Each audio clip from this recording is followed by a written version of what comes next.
All right, in the theme of cleaning up the basement and reclaiming my space, I am going to finish 3 partially completed projects, and I'm going to show you how I finished them, and then at the end you can see how they turned out. So this very first one is a picture frame, a piece of plywood, and a very heavy, I guess resin. It actually feels like concrete lamp base.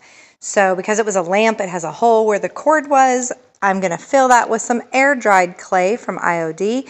It is perfect for just that quick needing to fill a little hole. It dries rock hard and it'll stay in that little hole when I poke it down in there. So I just roll it up, stick it in there, and then I don't even wait for it to dry. I instantly go right into painting.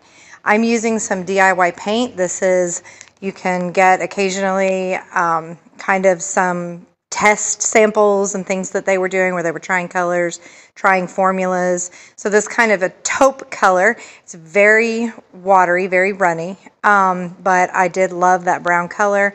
So I'm going to paint both the bottom and then the entire picture frame and everything the exact same color. So after I gave everything 2 coats, both top and bottom, 2 coats, then I sanded it down to make it smooth. It gives it kind of a white appearance. It looks like I've white waxed it, but really that's just where I'm sanding it.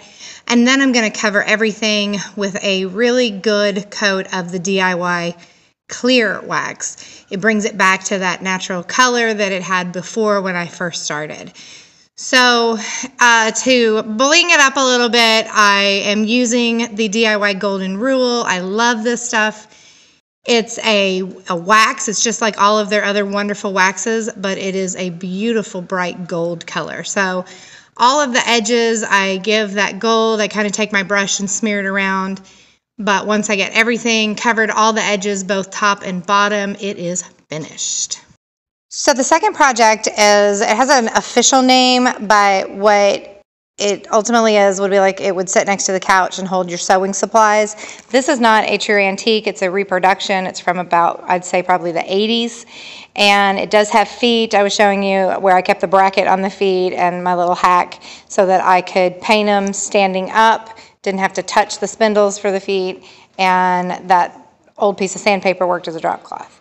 What I am doing here is I am using the Old and Gray by DIY, the liquid patina, watered down to kind of act as a stain over top of that wood. I did not like the contrast of how red that wood looked against my gray color.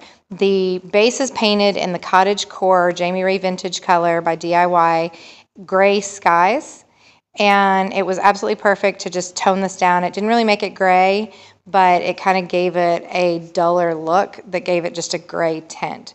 So I took my rag and I wiped it after I painted it. I actually did that twice and got rid of all the brush strokes where you can see, or the rag strokes where you could see that I had done that.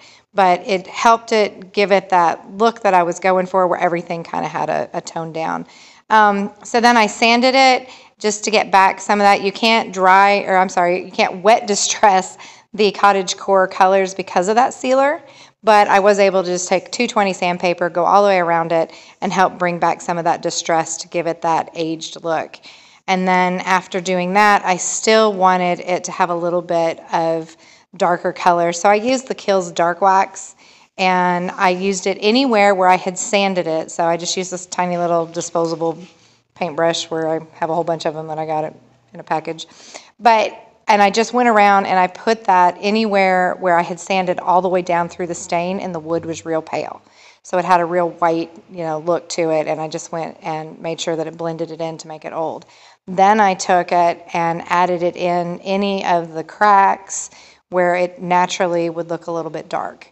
So I would just wipe it in there and then take my rag and wipe it off, and then kind of smear around any of the extra that came off so that the entire piece matched. It wasn't just dark in the cracks. It had a real fine, thin, dark look to the entire piece. And I really love the way it came out. Did the same thing to the feet. I just went around in those, the pattern of the spindles from the feet, and then again taking the rag and wiping it over the whole thing. Put the feet back on there. and it was so easy to just get it all put back together. I truly do love the way it came out, and I hope that you like it when we show the reveal. Our third and last project is actually like a carpenter's tote that I picked up out of the trash, and the bottom was completely rotted out, so I cut it off and put a new piece of wood down in the bottom, and then where I wanted it to still have kind of an old look, but it had some real splits and places where the wood was it's just too worn, so I added some Durham rock hard putty, and I had that in there, and that is how it has been sitting for the longest time.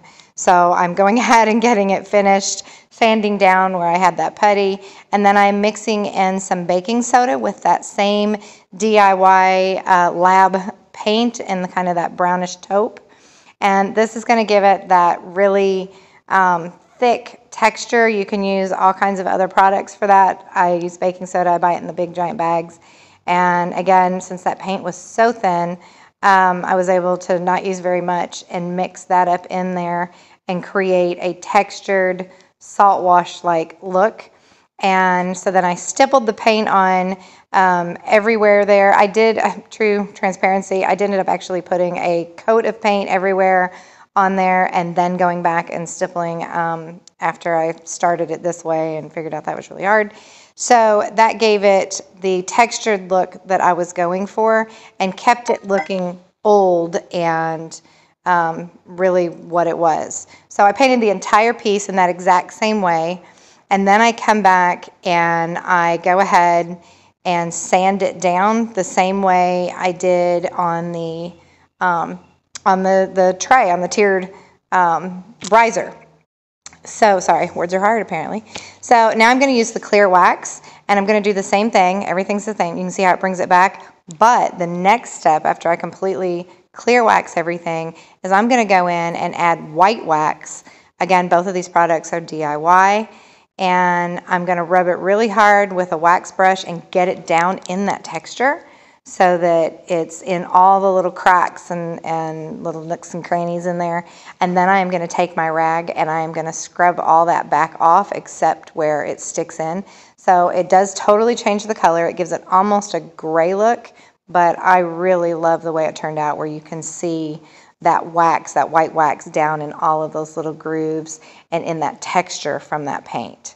So I just think it's so cool because it truly looks the old age that it is, only now it's not dirty with a rotted out bottom.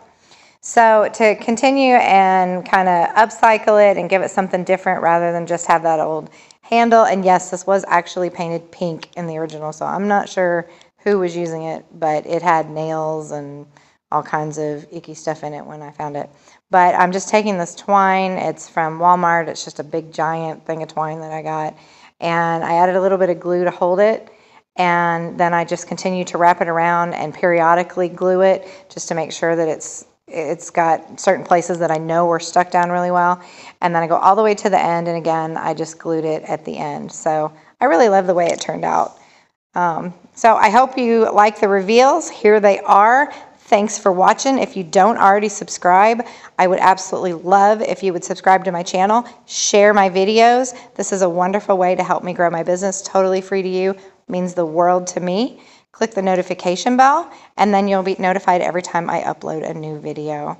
So put in the comments which one was your favorite, or any ideas of other things you'd like to see me do. I probably have them in the basement too. But keep watching as we continue to reclaim my space and get these projects finished.